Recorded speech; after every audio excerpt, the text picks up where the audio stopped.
नमस्कार, स्वागत है आप सबका। आप देख रहे हैं हमारा खास कार्यक्रम देश देशांतर। मैं हूं कवीन सचान और आज बात होगी रुपए की गिरावट की। जी हां, उसकी चाल की। डॉलर के मुकाबले रुपए में गिरावट जारी है और अब ये 68.80 के स्तर को पहुंच चुका है।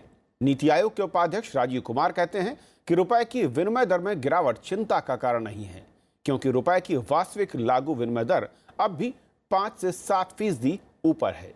बीते साल डॉलर की तुलना में 5.96% की मजबूती रुपए ने दिखी थी, जो अब 2018 की शुरुआत से लगातार कमजोर हो रही है। इस साल अब तक रुपया लगभग 7% से ज्यादा नीचे आ चुका है। अमेरिका और चीन के बीच ट्रेड वॉर तेज होने और युआन में गिरावट से रुपए समेत इमर्जिंग मार्केट्स की करेंसी पर लगातार दबाव बना हुआ है। चीन की करेंसी युआन 6 महीने के निचले स्तर पर पहुंच गई है। डॉलर के मुकाबले दूसरे इमर्जिंग देशों की करेंसी में भी लगातार कमजोरी आ रही है। आज समझेंगे कि असल में रुपए की कमजोरी होती क्यों है, इसके क्या बड़े फैक्टर हैं आज के दौर में अगर समझें, और इसका असर भारतीय अर्थव्यवस्था में कहां पर कितना खराब या फिर कितना फायदेमंद होता है। हमारे साथ खास मेहमान हैं मोहम्मद हलीम खान साहब हैं, पूर्व सचिव हैं वित्त मंत्रालय भारत सरकार से। सर, स्वागत है आपका। अजय दुआ साहब हैं, पूर्व सचिव वाणिज्य और उद्योग मंत्रालय भारत सरकार, आपका भी स्वागत है। हमारे साथ हैं शुभमय भट्टाचार्य जी, कंसल्टिंग एडिटर हैं बिजनेस स्टैंडर्ड से। शुभमय, स्वागत है। और हमारे साथ होंगे प्रोफेसर अमन अग्रवाल, निदेशक इंडियन इंस्टीट्यूट ऑफ फाइनेंस से। शुरुआत मैं आपसे करना चाहूँगा खान साहब, जब जिस तरीके की हालत है और रुपए की हम जब गिरावट देख रहे हैं, 7% से ज़्यादा रुपए का अवमूल्यन या फिर जिसे हम कहते हैं डिप्रिशिएट हो रहा है, दो चीज़ें आ रही हैं। हम एक आम दर्शक के लिहाज से समझते हैं कि रुपया कमज़ोर हुआ, अर्थव्यवस्था के लिए नुकसानदायक है, लेकिन अरविंद सुब्रमण्यम साहब कहते हैं कि नहीं, इसे अलाउड किया जाए, इसे गिरने दिया जाए, इसके फायदे भी हैं। क्या है बेहतर सिचुएशन असल में?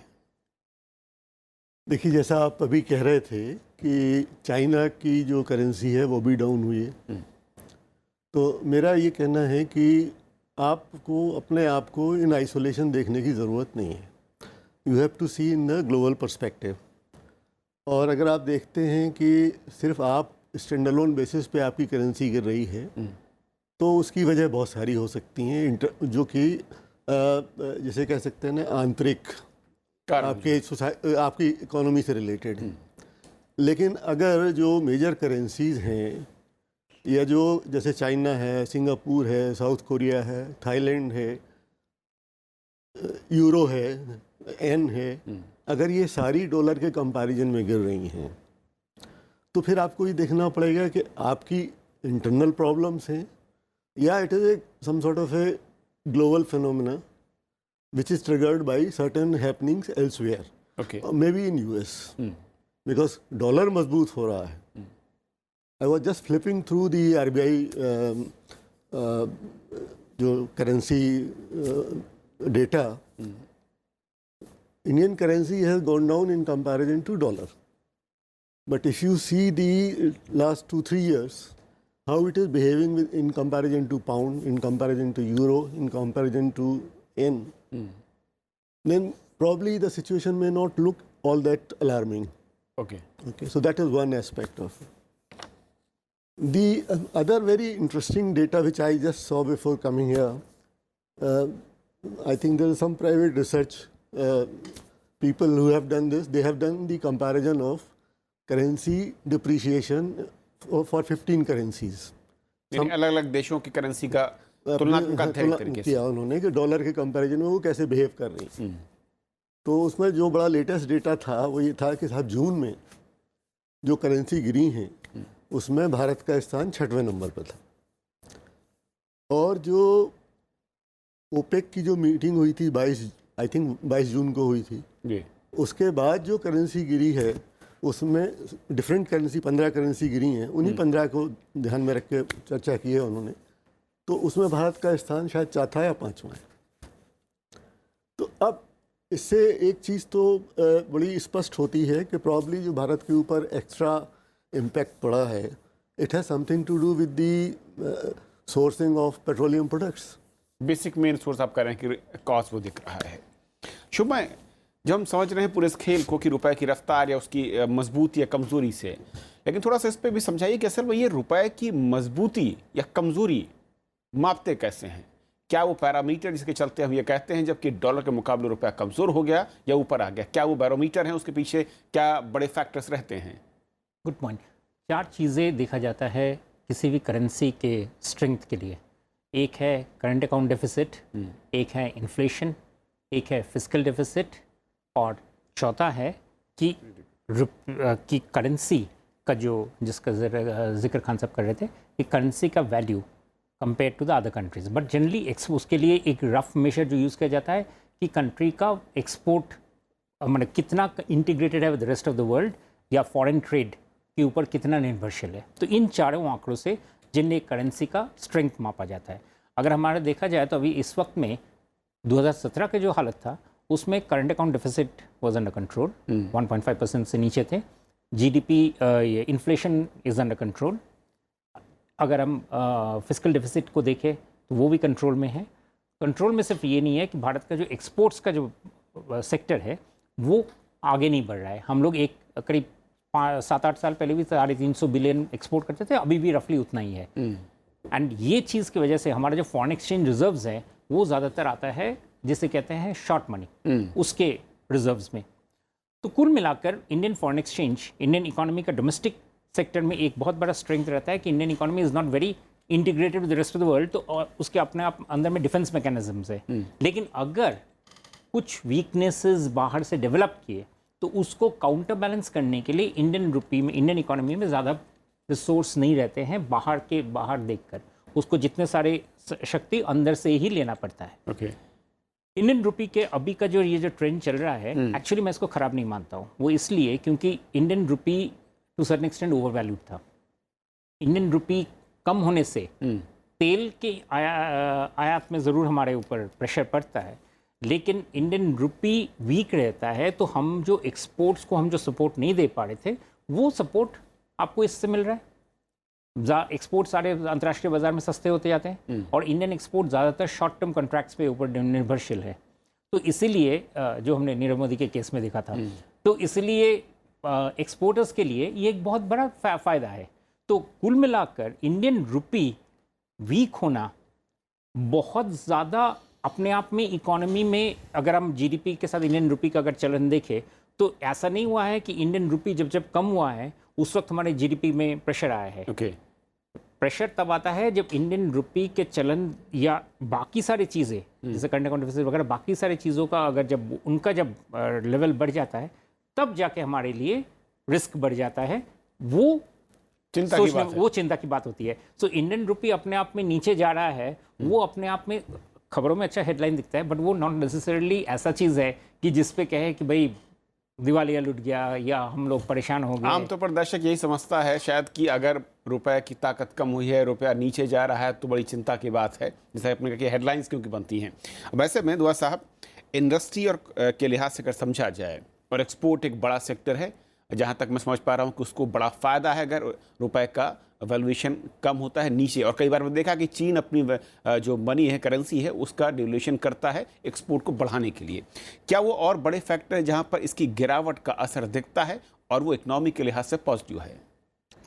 पहले मैं ये कहना चाहूँगा, वो मुझे तो वो थोड़ा सा जिसे कहते हैं ना थेरी लगता है कि रुपए की वैल्यू कम हुई हमारे एक्सपोर्ट बढ़ जाएंगे। ओके। वो तो ठीक बात है कि वो सस्ता हो जाएगा, हमारा आयात बढ़ जाएगा, कारण हमें ज़्यादा रुपए देने पड़ेंगे जो आयात करते हैं।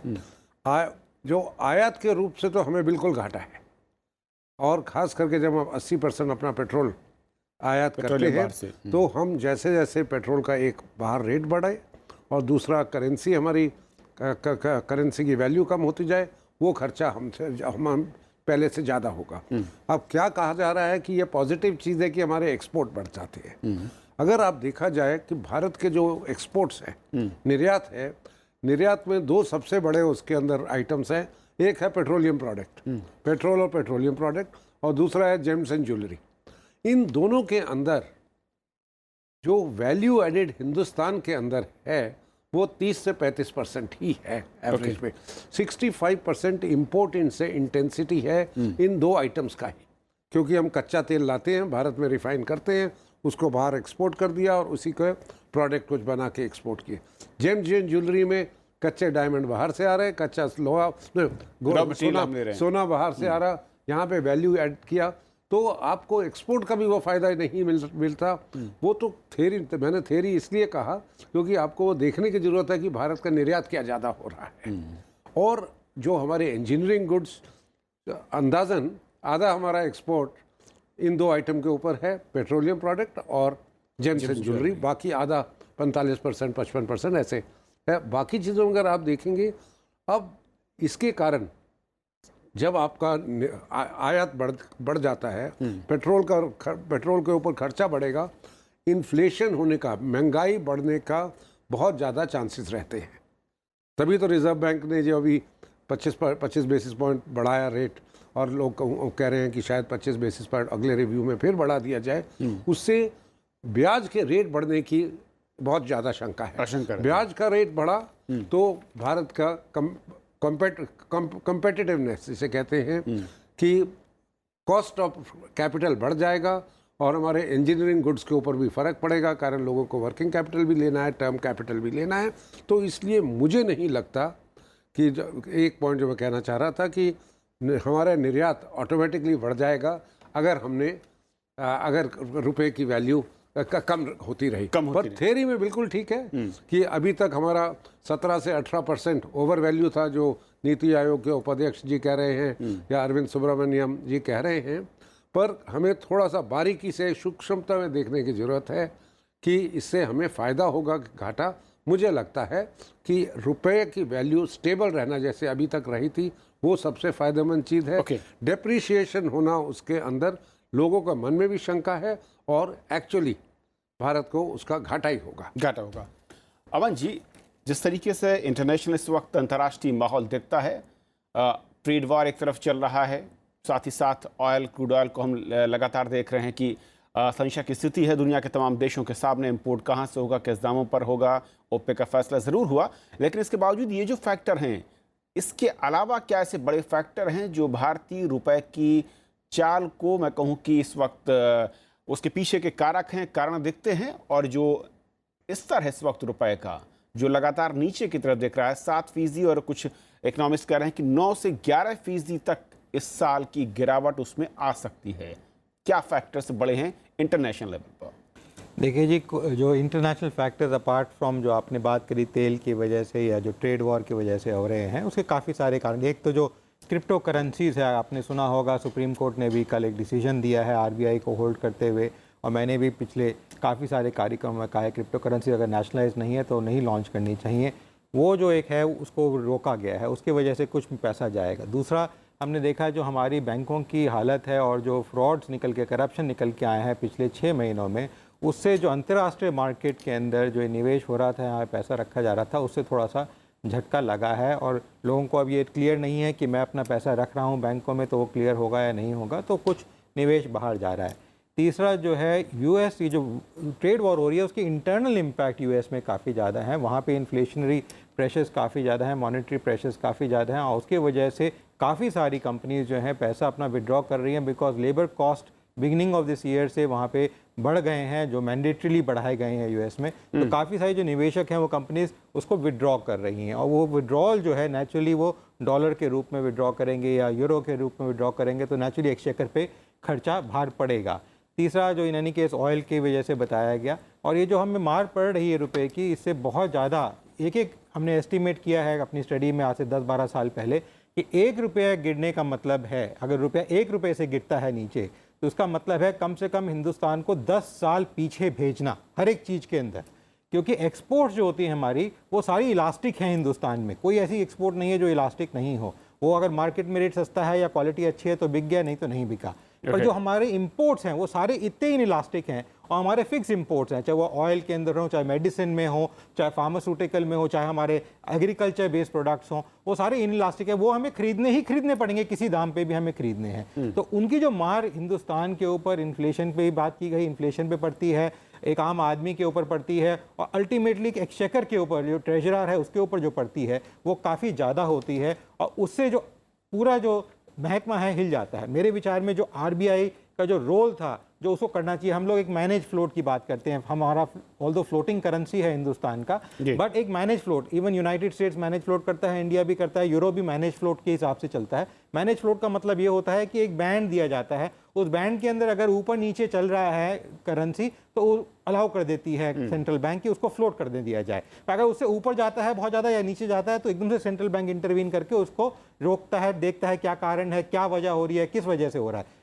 इस हमारे जो पॉलिसी सेंट्रल बैंक की रही है कि जब भी रुपए एप्रिशिएट हुआ, चाहे वो 10 पैसा ही एप्रिशिएट हो, तब तो एकदम से बड़ी बड़ी खबरें आती हैं, ये प्रॉब्लम हो गई, वो प्रॉब्लम हो गई। और जब डेप्रिशिएट होता है 1 रुपया, 2 रुपया, 5 रुपया, तो सेंट्रल बैंक गायब हो जाता है। ये बहुत समय के बाद पहली बार नवंबर 16 के अंदर हुआ, उससे पहले भी बहुत सालों पहले हुआ था। देखा गया कि पहली बार आरबीआई आया और $4.3 बिलियन उसने लिक्विड डाल के इमीडिएटली रुपये को रोका गया है। अगर करेंसी का स्ट्रांग होना जरूरी नहीं है तो एक अमेरिका जैसा देश जो कंप्लीटली एक्सपोर्ट्स पे डिपेंडेंट है, सबसे ज़्यादा स्ट्रांग करेंसी कैसे रख सकता है और अपनी स्टेबिलिटी के लिए बिलीव करता है कि वो हो। एक सिर्फ एक इंसान नहीं, चाहे मीडिया हो, चाहे एक प्रोफेसर हो, चाहे टेक्नोलॉजिस्ट हो, वो जो टेक्नोलॉजी खरीदनी है उसे ग्रोथ के लिए कल को, वो पैसा तो बाहर के रुपए में ही देना होगा। वो कैसे देगा अगर, और क्षमता कैसे रखेगा एक अपने आप के कॉम्पिटिटर से मैच करने के लिए, अगर रुपया इसी तरीके से जिस तरीके गिर रहा है गिरता जाएगा। शुभ, दो चीज़, एक तो जिस तरीके के एटमॉस्फेयर जो अमन बात करें, जो चिंताएं हैं इस वक्त हमारे सामने एज अ कंट्री, देश के सामने, सरकार के सामने क्या बड़े विकल्प हैं जिसकी तरफ बढ़ने की जरूरत है, जिस तरीके का इम्पैक्ट हम आशंका कर रहे हैं कि अगर इकोनॉमी पर पड़ने वाला है? देखिए, एक चीज़ तो ये है कि अमेरिका से, डॉलर से कंपैरिजन करना एकदम ही मुनासिब चीज़ नहीं है। वो इसलिए dollar is a reserve currency, वो इंटरनेशनल ट्रेड में यूज़ होता है, तो उसका रिजर्व का, उसका स्ट्रेंथ जो है वो दूसरा ही फैक्टर्स हैं। तो इसलिए डॉलर के कंपैरिजन में दूसरे करेंसी को कहना कि डॉलर का स्ट्रेंथ क्यों जा रहा है तो करस्पॉन्डिंगली इंडियन रुपये का स्ट्रेंथ किया जा रहा है, ये बिल्कुल ही बेतुकी टाइप का कंपैरिजन है। ये कंपैरिजन का कोई बनता ही नहीं है। कंपैरिजन करना चाहिए जैसे खान साहब कर रहे थे या दुआ साहब कर रहे थे कि बेसिकली इंटरनेशनल करेंसीज जो कंपेरेबल करेंसीज हैं, जैसे आप अगर एशियन करेंसीज लिए, डेवलपिंग सिमिलर से, उनके बास्केट के हिसाब से इंडिया का करेंसी क्या क्या चल रहा है। जैसे दुआ साहब का कहना है कि अगर हम देखें तो इंडियन रुपी सॉफ्ट हुए तो सॉफ्ट होने से हम लोग को इमीडिएट फ़ायदा नहीं मिल रहा है। मेरा कहना ये है कि सॉफ्ट होने से फ़ायदा नहीं मिलता है, ये हम इसलिए सोच रहे हैं क्योंकि हम सिर्फ इसको इंपोर्ट एंड एक्सपोर्ट सेक्टर्स की बात कर रहे हैं। लेकिन अगर हम रुपी के वैल्यू देखें तो रुपी एसेंशियली, मैंने पहले भी कहा कि इंडियन इकोनॉमी का large part non tradable sector है। यानी कि हमारे ज़्यादातर खरीदारी, तेल को छोड़कर ज़्यादातर चीज़ों का हमारी खरीदारी या ट्रेडिंग इंडिया की इकोनॉमी के अंदर होता है। इसलिए रुपी का वैल्यू आउटसाइड में अगर आरबीआई रेट्स अगर ना बढ़ाए तो ज़्यादा फ़र्क नहीं लाता है। और ये हमने स्टैटिस्टिकली भी देखा है बहुत सालों से कि ये फ़र्क नहीं पड़ता है। फ़र्क तब पड़ता है जब अगर रुपी के वैल्यू के गिरने से अगर आरबीआई को करेक्टिव एक्शन लेना पड़े और साथ में अगर रेट ऑफ इंटरेस्ट को अगर बढ़ा दे, क्योंकि जब रेट ऑफ इंटरेस्ट बढ़ेंगे तो नेचुरली रुपये का कॉस्ट बढ़ जाएगा और लोगों के लिए सब कुछ चीज़ें करस्पॉन्डिंगली हाई हो जाएगा। उसका रेमेडी सिर्फ एक ही है, वो इन्फ्लेशन को कंट्रोल करना। और सरकार के लिए बहुत सालों से, बहुत बारी सरकार के लिए ये 70s बोलिए 80s बोलिए, हमारे लिए प्रॉब्लम रहा था कि हम इन्फ्लेशन को कंट्रोल नहीं कर पाते थे। इस बारी कुछ सालों से इंडियन आरबीआई का कैपेसिटी इन्फ्लेशन के ऊपर टारगेटिंग करने का बढ़ चुका है। और इसी वजह से आप देखेंगे कि इन्फ्लेशन का दौर नहीं बढ़ा है। हालांकि इस बार अभी जैसे एमएसपी बढ़ा है, प्री इलेक्शन ईयर है, इस वक्त में बोरोइंग गवर्नमेंट के बढ़ जाते हैं, उस वक्त में रुपी यानी कि ज़्यादा पैसा बाज़ार में है तो सब चीज़ों के दाम बढ़ने शुरू हो जाते हैं। उन चीज़ों पे अगर अंकुश रखा जाए, और तो आंसर उसी का वही है कि गवर्नमेंट को कोई पॉपुलिस्ट बोरोइंग प्रोग्राम नहीं करना चाहिए, सेंटर हो या स्टेट्स हो। और साथ में क्योंकि बैंक्स का हालत अभी मेरी वीक है, वो नहीं कर पाएंगे, वो तभी लेंगे पैसा जब सरकार उनको अट्रैक्टिव रेट ऑफ इंटरेस्ट दे, यानी कि सब चीज़ों का दाम बढ़ेगा। तो वो चीज़ अगर ना करे, और अभी तक ट्रेंड्स जो है बोरोइंग का, सरकार के जो फिगर्स हैं, संकेत हैं, 2,77,000 इन लोगों ने बोरो किया है, 2,77,000 लाख करोड़, कंपेयर टू उनका पिछले साल का था 3,26,000 का, उसके हिसाब से उन्होंने कमी किया है। सो दे हैव केप्ट, उन्होंने there part of the bargain. अब ये बार्गेन रख पाएंगे या नहीं आगे चल के, दैट इज ए मतलब वो एक चीज़ जो सच में सोचने वाली बात है। दुआ साहब, यानी कि जो सुरमा करें कि जब हम मीडिया में ख़ास तौर पर जो चर्चा होती है और हम दिखाते भी हैं कि डॉलर के मुकाबले रुपया इतना ऊपर नीचे हुआ, उसको बदलने की जरूरत है। उस हेडलाइन में डॉलर की जगह दूसरी करेंसी वो नहीं कंपैरिजन, क्योंकि जब बात होती है आमतौर पर आम भाषा में हम डॉलर भाई वो नहीं कह रहा, मैं कह रहा हूँ कि डॉलर का जो स्ट्रेंथ है वो इंटरनेशनल रिजर्व करेंसी है। राइट, उसका जो स्ट्रेंथ है वो स्ट्रेंथ के हिसाब से इंडियन रुपी का कंपैरिजन करने से मतलब कंपैरिजन चलेगा, वास्तविक हकीकत सामने नहीं आती वो है साथ में पैरेलल नहीं चलेगा, क्योंकि हर जब भी इंटरनेशनल मार्केट में कभी क्राइसिस आता है तो डॉलर का प्राइस बढ़ेगा, डॉलर की तरफ ही रिजर्व्स भागते हैं ऑयल इकोनॉमी में, जैसे ही, क्योंकि वो एक सेफ्टी फीचर है। वो जो सुकुमार जी कह रहे हैं ना, सुकुमार जी बिल्कुल ठीक बात है, पर वास्तविकता अगर आप देखेंगे ज़्यादा से ज़्यादा कॉन्ट्रैक्ट जो एक्सपोर्ट इंपोर्ट के होते हैं चाहे वो डॉलर के अंदर डिनोमिनेट किए जाते हैं। पेट्रोल का भाव डॉलर में किया जा रहा है, यूरो में नहीं। वियना में बैठा है ओपेक का हेडक्वार्टर, लेकिन डॉलर में होगा, डॉलर में भाव होता है। हम सोना कहीं से हम बेल्जियम से अपना डायमंड ट्रेड रखें, यूरो में बहुत कम है, वहाँ भी डिनोमिनेशन डॉलर का चल रहा है। जो भी कारण हो, लोगों को विश्वास हो गया या डॉलर एक reserve currency, better reserve currency than दूसरी मानी जाती है। इसलिए मेरे हिसाब से थोड़ा सा मैं इनसे अलग बोलना चाह रहा था कि डॉलर का महत्व ट्रेड में, कैपिटल फ्लोज में है, और इन दोनों चीज़ों का फर्क और भी ज़्यादा मुझे शंका क्या लगती है, इलेक्शन ईयर जिसे कहा गया, अब इलेक्शन ईयर में खर्चे बढ़ते ही रहेंगे। फिस्कल डेफिसिट 55% हमने 2.5 महीने में 15 जून तक कर दिया था, पूरे साल का टारगेट। आगे जाते जाते अब कितनी और चीज़ें करनी पड़ेंगी। अभी तो कल 15,000 करोड़ ही कहा गया है एमएसपी, या रबी का भी खर्चा आएगा तो देखेंगे कितना और हो जाएगा, और क्रॉप्स के ऊपर कहा जा रहा है कि और भी क्रॉप्स को कवर करिए, 21 फसलों को क्यों ही। तो मुझे लगता है कि एक तरफ से फिजिकल डेफिसिट बढ़ने का शंका, दूसरी तरफ से हमारा इंपोर्ट डेफिसिट CAD जिसे कह रहे हैं वो भी बढ़ता जा रहा है। तो इसके कारण हमें तीसरा, अगर हमारे यहाँ से कैपिटल आउटफ्लोज होते रहे जैसे हमने देखे हैं कि 40,000 करोड़ या 43,000 लोग गए हैं, ये सब कारणों से, और उसके ऊपर परसेप्शन भी हो जाए कि इंडियन करेंसी वीक हो रही है, चाहे वो ठीक है रियल इफेक्टिव एक्सचेंज रेट जो कहते हैं उसके अंदर 7-8% सारे जो संकेत है वो खतरा बढ़ते रहा है। उस टाइम पे ये वैल्यू डिवैल्यू होना थोड़ा देश की आर्थिक व्यवस्था के लिए ठीक नहीं है। हाँ साहब, विकल्प क्या है सरकार को किस तरफ बढ़ने या फिर सिस्टम को इकोनॉमी के लिहाज से? हाँ, देखिए, जैसे आपने शुरू में कहा था कि सरकार की तरफ से जो आवाज़ें सुनने में आ रही हैं उसमें they don't seem to be very bothered about, right sir. तो उसके पीछे मेरे ख्याल से कुछ और पॉजिटिव्स भी हैं जो हमें देखना पड़ेंगे। फॉर एग्जांपल जैसे रेमिटेंसेज हैं, जो पैसे remittance makes a very good kitty for government of India, जो फॉरेन एक्सचेंज। तो आज से 2 साल पहले जो रेमिटेंसेज बहुत कम हो गए थे, 2 साल या 1.5 साल पहले तक, वो अब जो है हम फिर उसको हमने जितना डिक्लाइन हुआ था उसको ऑलमोस्ट रिकूप कर लिया है। So there is a tendency to grow. Okay, similarly जो सो कॉल्ड जो सॉफ्टवेयर रिलेटेड बिजनेस है, उससे जो हमारे पास पैसा आता था उसमें अभी तक जो कुछ भी अमेरिका में हो रहा है उसके बावजूद भी कोई ऐसा नेगेटिव ट्रेंड समझ में नहीं आता है। तो these are the 2 things which is on the receipt side.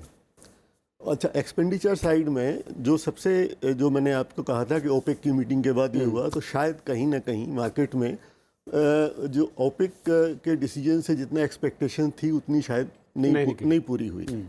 तो अब अगर गवर्नमेंट के पास कोई ऐसे अल्टरनेटिव्स हैं कि जैसे कि आई मीन अब मुझे नहीं मालूम है लेटेस्ट क्या है, but when I was there तो ये जो ईरान से हम तेल लेते थे उसका डॉलर से पेमेंट नहीं होना होता था, रुपी पेमेंट से हो जाता था। अब अगर हमें ईरान से तेल की जगह कहीं और से तेल लेना पड़ेगा तो हमें डॉलर में पेमेंट करना पड़ेगा। अब गवर्नमेंट के पास what they are keeping under the the विकल्प जो है वो सामने उनके पास अगर कोई ऐसे विकल्प हैं जिससे इसके नेगेटिव इफेक्ट को वो over a period of time उन्हें लगता है कि मिटिगेट कर लेंगे, तो हो सकता है कि जो उनकी थोड़ी सी कॉम्प्लेसेंसी तो नहीं कहना चाहिए, थोड़ी सी जो जितना वो होना चाहिए वो उतना शायद अगर नहीं है, तो हो सकता है उनके पास कोई विकल्प हो। तो जो वो शायद अभी टेबल पे नहीं है और इसीलिए शायद हम उसको फैक्टर नहीं कर पा रहे हैं, but I am not saying है। Okay, it doesn't mean I am not giving any false indication this way और दैट वे। लेकिन संकेत ऐसे दिखते हैं कि सरकार के पास कुछ विकल्प हैं, शायद इसलिए जो आवाजें आ रही हैं अगर वो ये कह रहे इस हैं तरह तो के उनके संकेत पीछे दे कोई रहे हैं। लॉजिक होना चाहिए। They can't be so responsible कि सबके बावजूद भी कहें कि साहब कोई फर्क नहीं पड़ा। अमन जी, बहुत संक्षेप में सर, कि जिस तरीके के रास्ते हैं और जो इस वक्त हालात हैं, ये और नीचे की तरफ जाता हुआ दिख रहा है, और रुकने का या फिर इसे रोकने के लिए क्या विकल्प हमारे पास हैं? मेरे ख्याल से आरबीआई के पास विकल्प हैं और सरकार भी कोशिश कर रही है रोकने के लिए। और ये एक चीज़ मैं बताना चाहूँगा आपके दर्शकों को कि हिंदुस्तान की करेंसी, रिज़र्व करेंसी इस्टेब्लिश्ड है पिछले 25 सालों से। अरेबिक रीजन में अलग कलर से पहले चल रही थी, अब सेम कलर से चल रही है, और करीबन 17 से 18 देश हैं जो हिंदुस्तान की करेंसी को अपनी करेंसी पॉकेट्स में रखते हैं रिजर्व। तो ये लोगों को पता होना चाहिए कि एक डॉलर ही सिर्फ नहीं है, सर्टेनली डॉलर है, कितने सालों से इस्टेब्लिश है, इसलिए चलता है, बट एक इस्टेब्लिश रिजर्व करेंसी है। एक जो हमें देखने को मिला अभी स्विस अकाउंट्स में जो फ्लो आउट हुआ अभी कुछ दिन पहले देखने को मिला, 50% इंक्रीज हुए इंडियन फ्लो आउट। वो नेचुरली जो पैसा गया है, जो आदमी निकाल रहा है, वो बाहर रख रहा है, तो वो डॉलर या यूरो में ही निकालेगा और उससे एकदम से हमारे करेंसी के ऊपर इंपैक्ट पड़ेगा, बिकॉज जो वेट है डॉलर और यूरो का हमारे पूरे बास्केट ऑफ करेंसीज में सबसे ज़्यादा हैवी है, इसलिए वो जो इम्पैक्ट करता है। पर रुपए की क्षमता तेजी से ऊपर बढ़ने की तरफ ज़्यादा है गिरने के बजाय। हमारे जो पैरामीटर्स हैं, जो मैक्रो इकोनॉमिक फीचर्स हैं हिंदुस्तान के इस समय, वो बहुत अच्छे हैं। एक जो आशंका वो इलेक्शन की वजह से आई है और जो कुछ चीज़ें निकलती आ रही हैं कि सब्सिडीज दी जा रही हैं, कुछ किए जा रहे हैं, उस वजह से थोड़ी आशंका जो आई है वो है, पर अदरवाइज हिंदुस्तान में ऐसी कोई कमी नहीं है। इस समय भी जो वर्ल्ड के अंदर अगर देश देखे जाएं, हिंदुस्तान टॉप 4 नेशंस में आता है जहां इससे कोई इनकार नहीं कर सकता। लेकिन हम असल में हम समझना चाह रहे थे कि ये जो रुपए की ताकत है, उसकी जो मजबूती है या फिर वो कमजोर होता है, उसके पीछे के फैक्टर क्या हैं, कहां से इसे हम तुलना करते हैं, क्या वो पैरामीटर हैं। और आप सबका बहुत बहुत शुक्रिया इस पर रोशनी डालने के लिए और समझाने के लिए कि असल में जो रुपए की वैल्यू है वो कैसे तय होती है, और ये जब वैल्यू कम होती है तो इकोनॉमी में किसे कितना फायदा या किसे नुकसान होता है, और इसे मजबूत करने के लिए हमारे पास विकल्प क्या है। और अब बात आप दर्शकों की राय और सुझाव का। हमने कार्यक्रम दिखाया था यूट्यूब और इसके अलावा जो तमाम सोशल साइट्स हैं, खासतौर पर व्हाट्सएप पर, उसमें जो अफवाहें चल रही उसके चलते 30 से ज़्यादा लोगों की मौत हो चुकी है। उस पर एक कार्यक्रम 4 जुलाई को दिखाया। केबी देसाई एक दर्शक हैं, गोवा से, लिखते हैं कि राज्यसभा टेलीविजन का धन्यवाद कि आपने इस महत्वपूर्ण मुद्दे पर चर्चा की, खासकर श्री विराग गुप्ता की जानकारी बहुत ही महत्वपूर्ण रही। शमताब कुमार ने जो बातें कही उनसे संतुष्ट होना कठिन है। पिंकी यादव हैं एक और दर्शक, गजरौला उत्तर प्रदेश से, जीमेल पर हमें भेजती हैं अपनी राय कि राज्यसभा टीवी के द्वारा दी गई जानकारी बहुत ही महत्वपूर्ण है, जिससे डीप नॉलेज मिलती है। राज्यसभा टीवी हम जैसे ग्राम में रहने वाली भारत की बेटियों की सोच को बुलंद करती है। मन में जिस चीज़ को लेकर ख्याल आता है, राज्यसभा टीवी उसी टॉपिक पर कार्यक्रम ले आती है। राज्यसभा टीवी ने अब तक बहुत IAS बना दिए हैं और इस बार हमारी बारी है। बहुत बहुत शुक्रिया आप दर्शकों का, आपकी राय, सुझाव और आलोचना के लिए। ये सिलसिला लगातार बनाए रखिए। फिलहाल आज इतना ही, नमस्कार।